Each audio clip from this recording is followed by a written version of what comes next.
So, as part of our configuration analysis is concerned, in the last session I have discussed about what configuration analysis is all about, everything.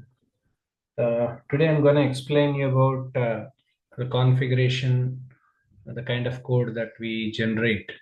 But before I'm getting into this, let me explain you about configuration analysis, because in the last session I have explained already, but let me repeating you the same, because configuration analysis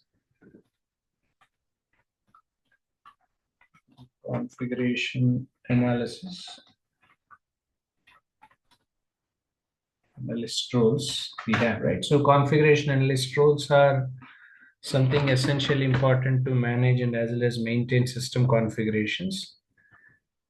This must ensure whatever the optimal performance and as well as reliability or performing any kind of task like documentation analysis, followed by troubleshooting, implementation of system configurations. Everything will be performed as a configuration analyst under configuration part.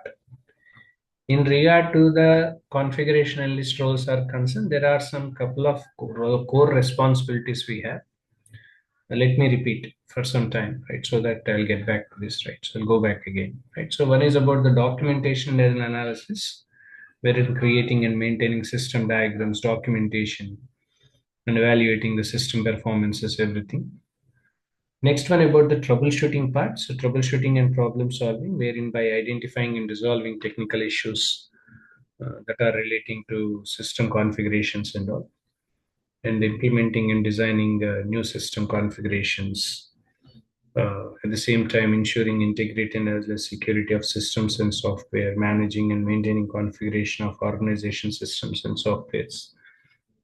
So these are the different responsibilities, core responsibilities, being a configuration analyst we need to do.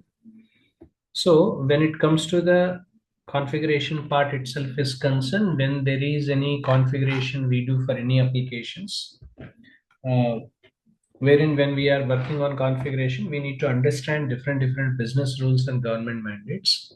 Depends on the kind of rules that we have identified, whatever the kind of rules that we have, business rules that we have identified, based on that necessary configurations we have to do, customization to be done.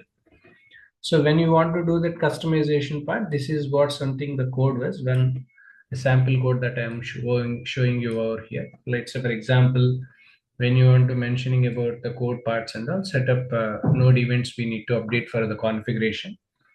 When we wants to implement this configuration and all, we have to implement the nodes, whatever the nodes and as well as event listeners do we have, that we need to be taken into an account. So that we need to account. It's even authentication authorization is also one of the core and important element, so that we need to take token admin number, token ID, by wherein by implementing auth 2.0, right? So auth 2.0 is something for authentication authorizations we are using, so that we can create some tokens, etc., everything. So for that, generally auth tokens and authorizations that we need to be mentioned, but make sure what kind of file formats that we are using is important here. Normally there are two major file formats we use. One is on XML file formats we use, or else JSON. Prominent, I'm saying, there can be many, but prominent, but we have taken JSON as an application file format we have taken. So that we have mentioned as content type application JSON, right? This is what something we have given. Next, whatever the response against to the status of the configuration that we want to be mentioned over here, that we need to give. So there are two conditions apply: if and else condition. If else condition, there must be some error if you got. So how, what kind of error we may get, and what should be the message, so that need to be updated here. So this is how generally we need to understand as far as the code process. When we try to understand about this is how and what generally the code process, everything will be involved.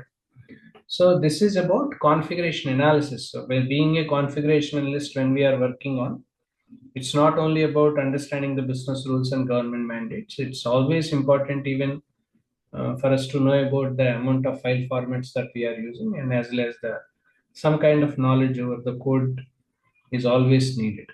So this is all about this session.